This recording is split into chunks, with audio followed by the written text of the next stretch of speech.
Welcome back to the video series. पिछला जो video आधे में ही रुक गया उसका ये कंटिन्यूएशन है। कुछ टेक्निकल और इलेक्ट्रिकल रीजंस की वजह से सिस्टम बंद पड़ गया था और शायद इस वजह से मुझे वो वीडियो एंड करने का भी मौका नहीं मिला। तो इस वीडियो में अगेन जो टॉपिक ख़त्म हुआ है उसके आगे का हम कंटिन्यू करने वाले हैं। तो फंक्शंस ऑफ मॉडल्स का कंटिन्यूएशन यहाँ पे हो रहा है। सो लैसवेल मॉडल्स ऑफ कम्युनिकेशन। लैसवेल मॉडल क्या कहते हैं? हेरोल्ड ड्वाइट लैसवेल इनका पूरा नाम है। He is the proponent proponent of famous question formula which is otherwise called Lasswell formula of communication।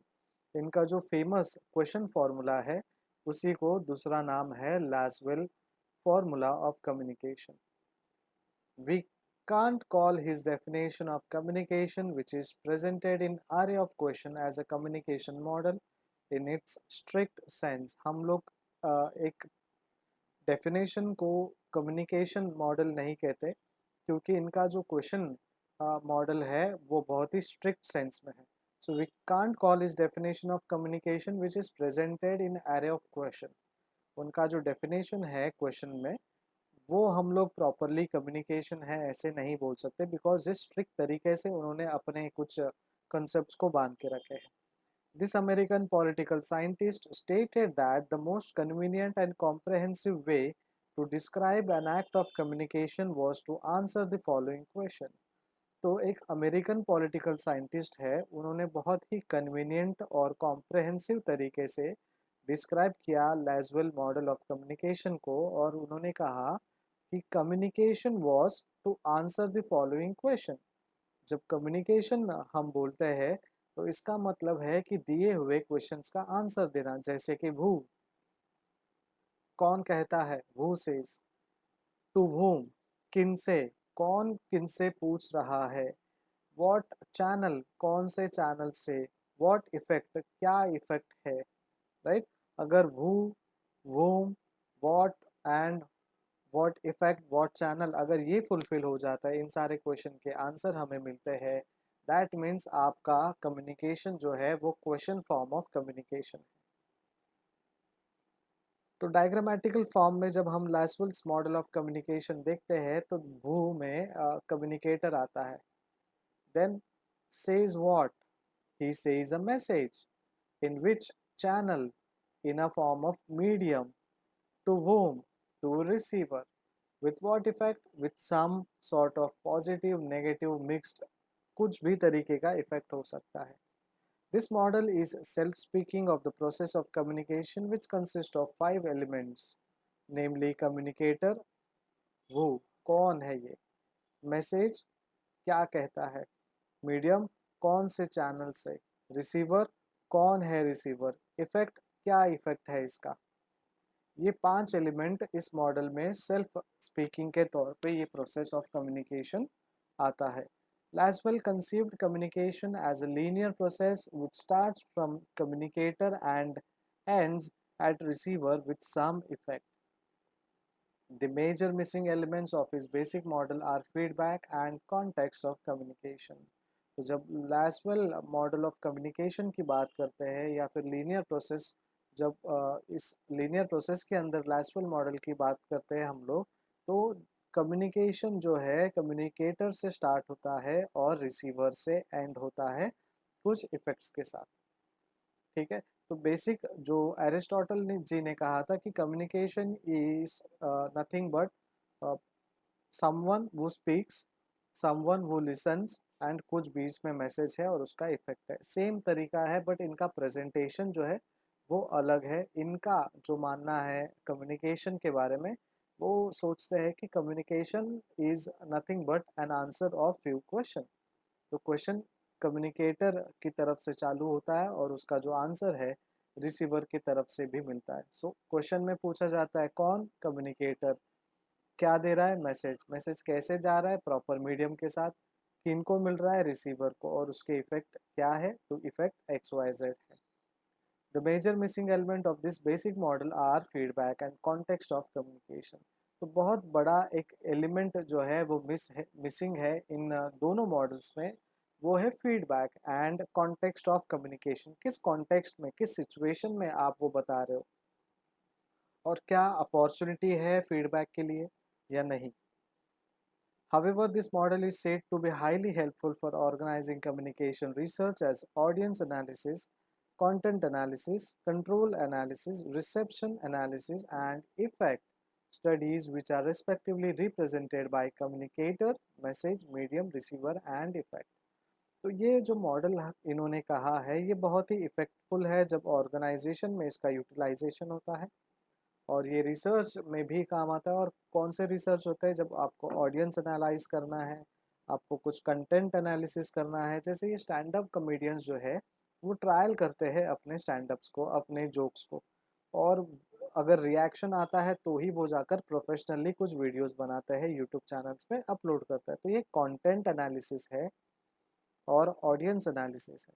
कभी कभी जो मुंबई में जोक्स क्रैक किए हैं वो बहुत ही लाफ्टर देते हैं, लेकिन वही साउथ में कोई अगर स्टैंड अप करते हैं सेम सेट के साथ तो शायद ही आपको लाफ्टर मिले. तो ऑडियंस एनालाइज करना भी बहुत इंपॉर्टेंट है, कंटेंट एनालिसिस भी बहुत इंपॉर्टेंट है, और कंट्रोल एनालिसिस भी बहुत इंपॉर्टेंट है. तो ये लैसवेल मॉडल में हमें ये सारी चीज़ बहुत ही इम्पोर्टेंट बताते हैं. और रिसेप्शन एनालिसिस होता है, और उसके बाद इफ़ेक्ट स्टडीज़ होता है कि क्या इफ़ेक्ट था, इफ़ेक्ट सही था, पॉजिटिव रिस्पॉन्स आया, नेगेटिव रिस्पॉन्स आया. तो ये सारी चीज़ें हमें कम्युनिकेटर के थ्रू पता चलती है, एक प्रॉपर मैसेज के थ्रू पता चलती है, मीडियम, रिसीवर एंड इफ़ेक्ट. इन सारे चीज़ों के रिप्रेजेंटेशन से हमें लैसवेल मॉडल ऑफ कम्युनिकेशन में ये सारे एनालिसिस को करने का एक मौका मिलता है. Next model is Osgood and Schramm model. अब Osgood and Schramm model is nothing but an envisioned communication. ठीक है, एक प्रॉपर विजन के साथ कम्युनिकेशन होता है एज अ सर्कुलर प्रोसेस, एक सर्कुलर प्रोसेस है विच हैज़ बिगिनिंग और एंड. इनमें अब बिगिनिंग है और एंड है. जब आप एरिस्टोटल मॉडल देखते थे तो पॉइंट वन यहाँ से शुरू होता था, यहाँ पे जाता था, then next and then next, यहाँ पे ये ख़त्म हो जाता. तो from point A to point B. ठीक है, तो उसके बाद हमने पिछला जो मॉडल देखा वो भी पॉइंट वन से पॉइंट टू, जो लास्टवेल मॉडल है वो भी पॉइंट वन से पॉइंट टू जाता है. लेकिन ऑसगुड एंड श्रैम मॉडल में हम एक पॉइंट से जाकर फिर वो बॉल जो है या फिर वो जो पॉइंट है फिर घूम फिर के कनेक्ट होता है अगेन टू दी स्पीकर और सेंडर. ठीक है, तो ये circular form of communication model है. In their view, sender and receiver are interchangeable position and though not specifically mentioned, feedback is an essential component of this model. तो इस model में एक एक्स्ट्रा कंपोनेंट आया है, एक्स्ट्रा एलिमेंट आया है जो हमने लैसवेल और एरिस्टोटल मॉडल में नहीं पढ़ा, वो है फीडबैक. तो ये जो इम्पोर्टेंट एलिमेंट और कंपोनेंट यहाँ पे ऐड हुआ है वो फीडबैक कम्युनिकेशन का एक बैकबोन बन जाता है. बिकॉज कम्युनिकेशन आपको समझा नहीं समझा, आपने वो एक्सेप्ट किया नहीं किया, उसका जो भी रेस्पॉन्स है वो फीडबैक है. There are three functions on each part of the communication circle. They are encoding, decoding and interpreting. Both sender and receivers are encoders, decoders and interpreters at the same time. तो यहाँ पे हर तरफ तीन तीन elements है. अगर ये sender है तो ये इंटरप्रेटर भी है, ये डिकोडर भी है, ये एनकोडर भी है. अगर ये रिसीवर है तो ये डिकोडर भी है, इंटरप्रेटर भी है और एनकोडर भी है. और इन दोनों के बीच में क्या होता है, मैसेज होता है. समझिए ये स्पीकर है, इन्होंने एनकोड किया मैसेज को, यहाँ पे पहुँचा, इन्होंने रिसीवर ने डिकोड किया, इंटरप्रेट किया और फिर उन्होंने अपनी भाषा में कुछ मैसेज दिया फीडबैक के तौर पे. और अगेन जो पहले स्पीकर थे, जो पहले सेंडर थे, उनके पास वो चला गया और उन्होंने डिकोड करना शुरू किया. तो ये बोथ सेंडर एंड रिसीवर जो है ये दोनों एनकोडर्स भी है, ये डिकोडर्स भी है, और ये दोनों मैसेज को इंटरप्रेट करते हैं और समझते हैं. इंटरप्रिटेशन का मतलब समझना, समझ के लेना कि मैसेज क्या था और क्या कहना चाहता है सामने वाला. सो एनकोडर हु डज एनकोडिंग और सेंड्स द मैसेज. हमने पिछले लेक्चर में भी ये बात की थी. एनकोडर कौन है? Decoder who receive the message and then message को रिसीव करने के बाद अपनी भाषा में वो समझ के लेता है. Interpreter person trying to understand, analyse, perceive और interpret. Merits of this model. इस पर्टिकुलर मॉडल के एडवांटेजेस क्या है? एक तो डायनेमिक मॉडल है, shows how situation can change, बहुत ही डायनेमिक है. It shows why redundancy is an essential part. ये रिडंडेंसी जो है वो क्यों एसेंशियल पार्ट है इस कम्युनिकेशन का। There is no separate sender and receiver is the same person. यहाँ पे कोई भी सेपरेट पर्सन नहीं है, सेंडर और रिसीवर दोनों वही है, बिकॉज एक ने मैसेज भेजा, ठीक है, और दूसरे को वो मिला और दूसरे ने फिर वो रिटर्न दिया, तो सेंडर रिसीवर जो भी है वो वन एंड द सेम है इस मॉडल के हिसाब से। assume consumption communication to be circular in nature। ये assume करते हैं कि ये कम्युनिकेशन जो है ये सर्कुलर इन नेचर है, और यहाँ का सेंट्रल फीचर जो है फीडबैक है। नेक्स्ट मॉडल है David Berlo's model of communication. David Berlo's model of communication has 4 major parts. इनके 4 मेजर पार्ट्स है। एक तो M, C, R। S for source, M for message, C for channel and R for receiver। तो source, message, channel, receiver, इन 4 element के साथ इन्होंने अपना model of communication develop किया है। It is conceived as linear model. This model is otherwise called SMCR model denoting each element. इनको David Berlo model भी कहते हैं या फिर SMCR मॉडल भी कहते हैं, जो उनका फुल फॉर्म उनका जो फुल फॉर्म है उसका एक सिनोनिम, बेसिकली नेमोनिक कहते हैं, ठीक है। तो ये डिनोट करता है हर एक एलिमेंट को, sender, source, message, channel and receiver को। तो यहाँ पे ये जब डायग्राम हम देखते हैं तो सोर्स क्या करता है, उसके पास क्या क्या चीज़ है, कम्युनिकेशन स्किल्स है, कुछ एटीट्यूड है, कुछ नॉलेज है, सोशल सिस्टम है और कल्चर है। अब ये सोर्स क्या करेंगे, मैसेज को एनकोड करेंगे, और यहाँ पे ये जो मैसेज है उसके अंदर कुछ कंटेंट होगा, कुछ एलिमेंट होंगे, कुछ ट्रीटमेंट होंगे, कुछ स्ट्रक्चर होंगे, कुछ कोड्स होंगे। एंड देन ये जो कोड्स है यहाँ पे, ये जो चैनल है, इस चैनल में जाकर फिर रिसीवर तक पहुँचता है। ये चैनल क्या है, सेंसेस। 5 सेंसेस जो हमने पढ़े थे वो है hearing, seeing, touching, smelling, testing. और ये चैनल के थ्रू डिकोड करता है रिसीवर, और रिसीव होने के बाद इनके पास, रिसीवर के पास ये मैसेज कैसे समझेगा, communication skill, attitude, knowledge, social system, culture. जो सोर्स के पास सिस्टम है वही रिसीवर के पास भी सिस्टम होना ज़रूरी है। Unlike other model, SMCR model elaborates the subsets of major components indicating the influence of external factors like culture, language, text, social system and sensory organs on communication process।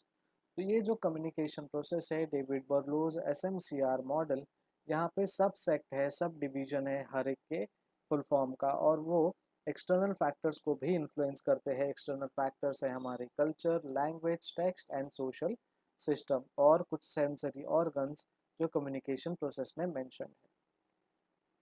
बर्लोज model has the following demerits. अब इनके कुछ disadvantage है। एक तो no feedback, don't know about the effect. Feedback ही नहीं है तो इफेक्ट कैसे समझेगा। Does not mention barriers to communication. Communication के बैरियर्स नहीं बताते, यानी कम्युनिकेशन में क्या दिक्कत आ सकती है, क्या डिस्टरबेंस है। हम लोग बैरियर्स टू कम्युनिकेशन का एक अलग पूरा लेक्चर लेने वाले हैं, उसमें पता चलेगा कि ये बैरियर्स मतलब क्या है और बैरियर्स टू कम्युनिकेशन क्या होता है। No room for noise, noise के लिए कोई जगह नहीं है। इनके हिसाब से कम्युनिकेशन जो है एकदम क्लीन एंड नीट होता है, क्योंकि हमने जब शुरुआत में इंट्रोडक्शन में पढ़ा तो हमें पता है कि डिस्टॉर्शन होता है, distortion of language, grammar, attitude, emotions, बहुत अलग अलग तरीके के डिस्टॉर्शंस है। कॉम्प्लेक्स मॉडल है ये एक एक्चुअली, क्योंकि सोर्स के पास जो चीज़ें हैं वो रिसीवर के पास भी होना ज़रूरी है। It's a linear model of communication. ये लीनियर मॉडल ऑफ कम्युनिकेशन है, देखिए एकदम लीनियर चल रहा है, straight way. Needs people to be on same level for communication to occur between occur but not true in real life. देखिए real life में ये सारी चीज़ें इस इंसान में भी है, सारी चीज़ें इस इंसान में, तो इट्स नॉट पॉसिबल। अगर ऐसा होता तो क्या टीचर के सामने स्टूडेंट्स बैठते, नहीं, क्योंकि उनके पास वो नॉलेज नहीं है, उनके पास वो स्किल नहीं है, राइट। तो वो सारी चीज़ें अगर कुछ ना कुछ मिस होंगी तो क्या वो प्रॉपर सेट होगा, तो ये डीमेरिट है, ये रियल लाइफ में इम्प्लीमेंट करना मुश्किल है। Main drawback of the model is that the model omits the usage of sixth sense as a channel, which is actually a gift to human being, thinking, understanding, analyzing। और main drawback इस model का जो है वो हमारा जो छठा sense है, सिक्स्थ सेंस, जो कि थिंकिंग का, अंडरस्टैंडिंग का और एनालाइजिंग का है, उन्हें ये इंक्लूड नहीं करता। उसके बाद है Shannon and Weaver model of communication. Claude Shannon, an engineer at the Bell Telephone Company, along with Weaver, developed the most influential of all early communication model. तो Shannon और Weaver ये दोनों ने इस communication model को develop किया। Their goal was to formulate a theory to guide the efforts of engineers to find out the most efficient way of transmitting electrical signal from one location to another. अब ये जो गोल था उनका वो एक theory के base में formulate हुआ और एक गाइड जो है उनके उन्होंने एक गाइडलाइन बनाया और एक एफर्ट लिया इंजीनियर के तौर पे और बहुत ही efficient way of transmitting electrical signal, basically एक इलेक्ट्रिकल सिग्नल के थ्रू उन्होंने कम्युनिकेशंस को डेवलप किया। देखिए यहाँ पे इंफॉर्मेशन सोर्स है, ट्रांसमीटर है जो एनकोड कर रहा है मैसेज को, एक सिग्नल है जो चैनल के थ्रू जा रहा है, नॉइस सोर्स है, और यहाँ पे सिग्नल के थ्रू मैसेज रिसीव हो रहा है एंड देन मैसेज जा रहा है डेस्टिनेशन के पास। तो concept entropy, redundancy, noise, channel capacity. So as the prime concern of the developer of this model was to quantitatively maximize the signal transmitted, this model is also called mathematical model of communication. Shannon and Weaver model of communication को दूसरा भी नाम दिया है इन्होंने, उसको कहा गया है mathematical model of communication. So this model is based on technical communication settings where information source transmits the message after converting it to signals. जब हम किसी से टेलीफोन में बात करते हैं तो Shannon and Weaver model of communication का यूज़ होता है, क्योंकि ये जो इंफॉर्मेशन है सोर्स से वो ट्रांसमिट करते हैं मैसेज को, कन्वर्ट करते हैं कुछ सिग्नल्स में, एनकोड करते हैं एंड देन फिर यहाँ पे जाके डिकोड होता है। तो ये जो टेलीफोनिक कम्युनिकेशन होता है वो Shannon and Weaver model of communication है। हम कुछ मैसेज ओरली एनकोड करते हैं, कुछ सिग्नल्स के थ्रू वो डिकोड होता है और डेस्टिनेशन की तरफ वो अच्छे से पहुंचता है। This signals are captured using receivers and decoded. कुछ रिसीवर्स की मदद से ये मैसेज को रिसीव किया जाता है और डिकोड किया जाता है।